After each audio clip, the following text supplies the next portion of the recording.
kemudian surveillance, pengembangan agen pengendali hayati, dan pengujian mutu agen pengendali hayati.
Assalamualaikum warahmatullahi wabarakatuh.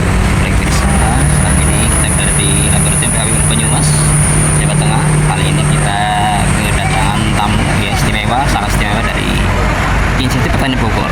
5 mahasiswa dari perlindungan proteksi dan berkunjung ke LPHBW Banyumas. Ada sekitar hampir 100-an pemirsa. Oke, kita nanti ikuti ya acaranya di dalam. Masih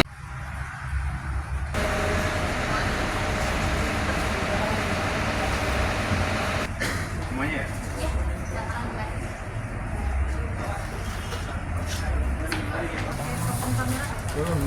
Anda nih yang pengen nih yang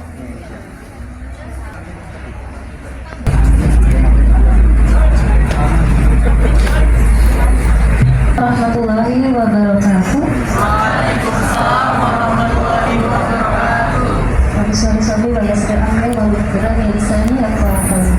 Yang kami hormati sivitas akademik, dosen, asisten dosen, dan adik-adik mahasiswa dari Proteksi Institut Pertanian Bogor. Yang kami hormati koordinator LPHB Banyumas beserta staf dan POPT. Marilah pada sore hari ini, alhamdulillah kita dapat bersilaturahim ya. Kita bisa bertemu sesuai yang direncanakan ya Pak. Waktu itu alhamdulillah pada hari. Assalamualaikum warahmatullahi wabarakatuh. Waalaikumsalam warahmatullahi wabarakatuh. Baik, Pak Aris, Bapak Ibu semuanya yang ada di sini, izin memperkenalkan diri. Jadi kami ada 86 mahasiswa, kemudian 8 asisten, dan berapa sekarang? 1, 2, 3, 4, 5, ada 5, 6, 7, Bang Dimas ada 7 dosen dan tenaga pendidikan. Nama saya Bonjok, tadi sudah sebut. Berikutnya ada Pak Alexi, saya kira yang komunikasi dengan Pak Aris, dengan Bu Dea. Ini ada Bu Hagia, kemudian sebelahnya ada Bu Ita, dan sebelahnya lagi ada Bu Pipit, dan yang ngumpet itu Mbak Nurul, dan yang sedang mana yang biasanya suka motret-motret di sana Salat, ada Pak. Mas Dimas, rombongan kami. Dan rombongan ini atau kegiatan ini sebenarnya adalah pelaksanaan dari kuliah, Pak. Jadi kuliah berarti Pak Aris, Bapak-bapak semua yang dosennya nanti. Jadi kuliah namanya kuliah lapangan. Kita hadirkan 2 SKS, dan kegiatannya memang kemudian mendatangi tempat-tempat yang kira-kira nanti para lulusan proteksi tanaman itu akan mengabdikan dirinya. Kurang lebih di mana? Tempo hari sudah ke karantina, kemudian tadi ke Unsur, besok mau ke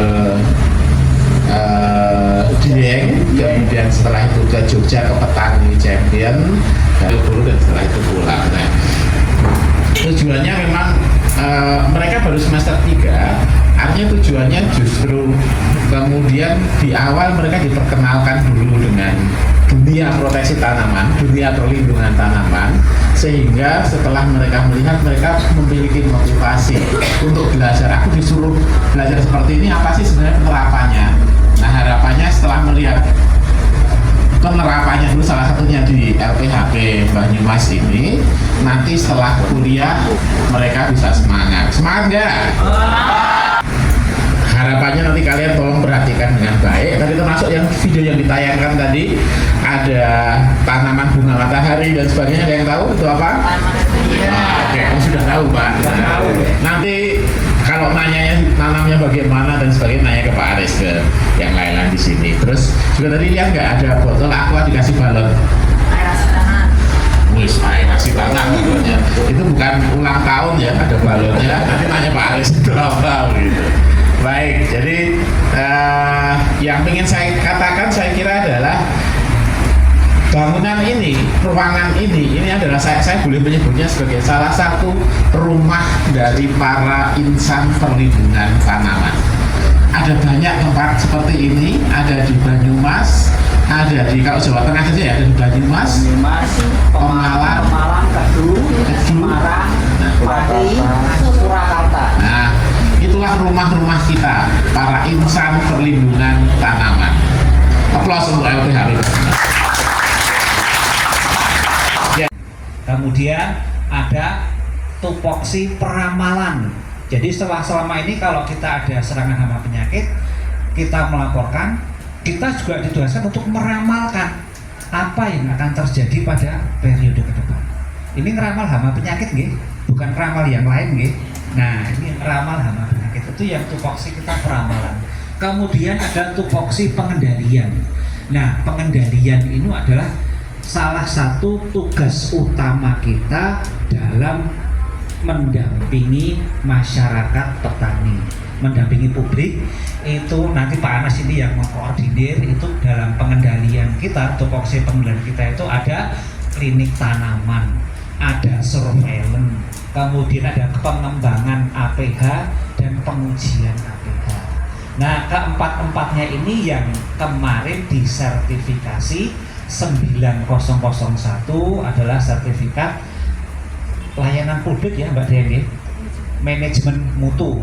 Jadi ini adalah manajemen mutu sertifikasi 9001 itu adalah 4 poin yang diutamakan, yang dinilai sama auditor itu klinik tanaman, kemudian surveillance, pengembangan agen pengendali hayati, dan pengujian mutu agen pengendali hayati.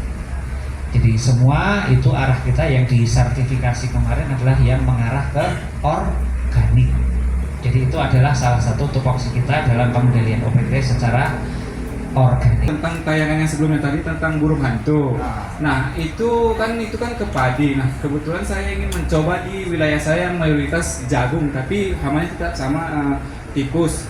Nah, itu gimana sih caranya biar burung hantu itu tetap menetap di rumah burung hantu yang kita buat gitu, biar nggak kabur gitu. Terima kasih.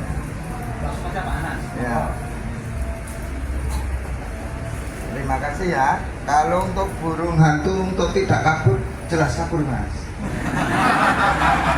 Karena burung ya. Kalau burung kakak, tua, burung kudu ya. Ya, jadi bagaimana kita membuat rubuha? Minimal kita membuat rubuha. Bagaimana sebenarnya banyak sekali rubuha pun, nah ini banyak sekali rubuha pun yang tidak ditempati. Mereka hanya sekedar tempat berlindung untuk sementara. Yang kedua, harus ada undang-undang perlindungan untuk tidak menembak. Jadi kalau ada burung hantu itu harus ada peraturan minimal perdes di situ untuk tidak menembak. Jadi untuk rumah burung hantu itu diupayakan kalau ada mengambil satu pasang itu akan lebih bagus, dimasukkan di situ. Kalau tidak membuat rubuha, kemudian gaya bancian. Nek kalau di sini itu dari pelepahan pohon kelapa. Iya, itu semakin banyak akan semakin bagus. Bagaimana kalau itu di jagung? Ya agak lebih atas lagi, jadi lebih tinggi lagi.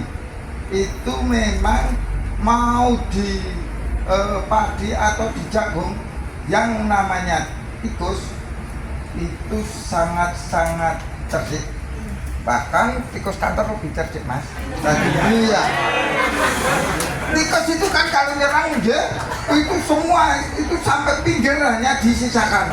Itu jenengan kalau pakai itu, bahkan kemarin kita lihat di kondisi di lapangan yang namanya jagung itu dipanjat semua dan semua habis. Nah, itu satu-satunya cara dengan cara itu. Yang kemudian ada lagi yang bertentangan lagi.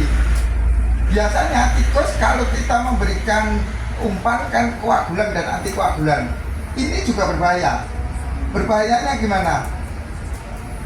Saya menemukan di Kemangkon itu Purbalingga, terus di Cilacap, burung hantunya ikut karena makan itu, jadi dia ya keracunan.